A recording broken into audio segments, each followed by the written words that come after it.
Welcome back to another FC24 video on Nintendo Switch. If you're new around here, then drop a sub. We do upload daily FC24 content, mainly on Ultimate Team and definitely on the Nintendo Switch. So subscribe if you want to see more videos like this. But onto today's video. So I did do a poll the other day asking what you guys wanted to see, and it was mainly pack openings and trading methods. So today we have a trading method for you guys. It is based around marquee matchups and team of the week. So how these work as a rough... I'm terrible at explaining this, but basically I'm purchasing cards this week that will be cheaper than they'll be next week. Simple as it sounds. Basically I'll be buying them for less money than they'll be going for next week. Sounds simple. Basically, so in the team of the week example, say Tsimikas as a broad example. I'll explain how I got Tsimikas in a minute. But Tsimikas, say he gets an inform next week, or this week I mean, come Wednesday, his normal card will be going out of packs as he has an inform. That will mean that nobody will be able to pack him and then list his card on the market. So therefore there'll be less cards on the market, so therefore his price will rise. So if we buy him this week for a reasonable amount of coins, we should be able to sell him next week for more coins than that. So Tsimikas is just an example. For marquee matchups, it's very similar. So if you didn't know, EA release weekly SBCs around the sort of key games that week. It's usually around derbies. This is a bad example this week as it is the international break. But in 2 days' time, there'll be some more games on here. So as an example, again, I'll explain how I got these examples in a second. Liverpool-Everton kick off on next Saturday. So there's a high chance that there'll be a team that requires a Liverpool and an Everton player, or a Liverpool or an Everton player.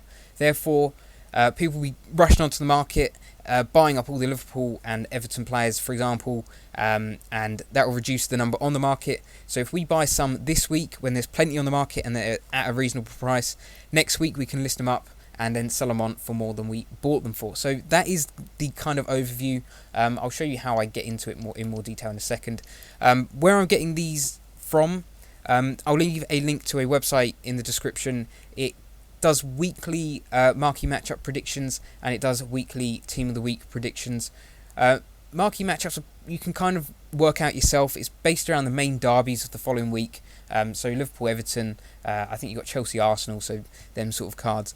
For marquee matchups, you can even look a few weeks in advance and say, I don't know, you've got the Manchester derby at a specific date. Buy some Man United cards when they're cheap, and then you'll be able to sell them on in a few weeks, for example. Team of the week's a bit more difficult because it's more of a weekly basis thing. You don't know how a player's going to perform, so that is that. So, as my example, Liverpool-Everton, I would go onto the transfer market and try and buy the cheapest Liverpool cards you can get. So I generally stick to gold cards, just because that's generally what's needed within the marquee matchups. You could possibly go for rare bronze and silver cards, but I don't tend to. I tend to stick to the gold cards. I tend to stick around 80 rated and around 1,000-ish coins, as you do need to take into account EA tax, which is 5%, I believe. So if you want to work out how many coins you get after selling, say you sell a card for 1,000 coins, you need to do 1,000 times 0.95, and that will give you the amount of coins that you actually take from that transaction. So that's basically how you work out the difference and the profit that you are making, and basically definitely make sure you are making a profit on those cards. So let's go first. Let's look at common gold cards, and we need to go to Liverpool. I'm just going to do Liverpool in this example. Let's go and have a look at Liverpool. And we want to stick to around 1,000-ish coins. I'll probably put it at like 1,200. And what I tend to do first is have a quick scan through the market, see if there's anything stupidly cheap. So there's nothing ridiculously cheap there, below the anything else. Possibly Jones might be a good shout. I'm not too sure yet. But these are the sort of cards I would go for, and I would try and pick them up on bid. So as you can see there, I've currently got a bid on Tsimikas. Also, there is potential that he might get an inform next week, which would be even better because it would push his price up even more, as he will probably become extinct next week if he does get that. So yeah, I would just go and bid on these players. So maybe not him because he's got a day and 23 hours left. But Jones I'll probably put a bid on Jones actually for 950 coins, as he will probably go up next week. But nothing too great there. But let's just reset the filter and go and have a look through all of them. See if there's any cheap ones with on bid that we can get.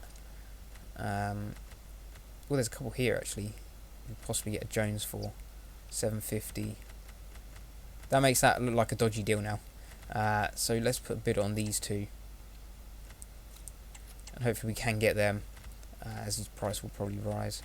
Okay, not tons on the common cards, but this is a bit of a terrible time to be doing it. If you do this probably around 6 o'clock, it will probably be better when people are opening packs, in case there is anything special out.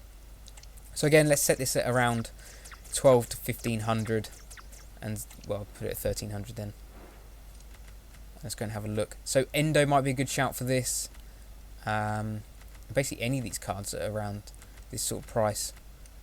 Anything stupidly crazy sticking out, like say getting one of them for like 700 coins. It's always worth having a quick check through, get any quick deals straight away. Doesn't look like it. Doesn't look like it. So we'll go back and we'll go and see if we can get any of these on. I've just cleared the transfer market. Right, let's go back. Gold rare. And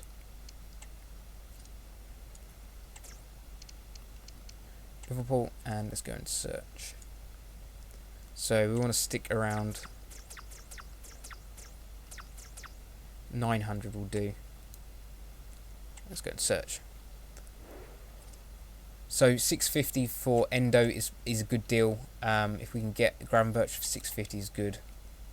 Because basically what I'm looking for is cards that I could sell immediately and make profit, because then there's no risk in buying them, because I could then sell them on even if Liverpool weren't in marquee matchups, say.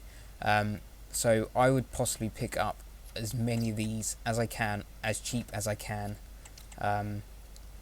because his price will rise if Liverpool do get a marquee matchup.